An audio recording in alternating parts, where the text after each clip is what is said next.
ఆనాడు బాబు గారు ముఖ్యమంత్రిగా ఉన్నప్పుడు మీ గ్రామంలో మంచి పాఠశాల, ప్రైవేట్ పాఠశాల ఉంటే మీ పిల్లల్ని అక్కడ చేర్చండి, మీ ప్రభుత్వమే ఆ ఫీజు చెల్లిస్తాయని బెస్ట్ అవైలబుల్ స్కూల్ తీసుకొచ్చాం. ఆ కార్యక్రమం కూడా రద్దు చేశారు జగన్మోహన్. అట్లా ఇప్పుడు ఏకంగా రేషనలైజేషన్ అన్న పేరుతో విద్యని మనకు దూరం చేస్తున్నారు.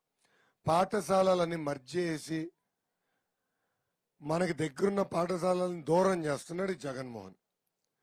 రేపు అధికారులకు వచ్చిన వెంటనే సంపూర్ణ స్కూల్ ఫీ రీయింబర్స్మెంట్ చేసే బాధ్యత తెలుగుదేశం పార్టీ తీసుకుంటుంది. అంతేకాకుండా పీజీ ఫీ రీయింబర్స్మెంట్, బడుగు బలీన వర్గాలు చెందిన పిల్లలు బాగా చదవాలి, పై చదువులు చదవాలన్న ఆలోచనతో పీజీ ఫీ రీయింబర్స్మెంట్ ప్రవేశపెట్టాం.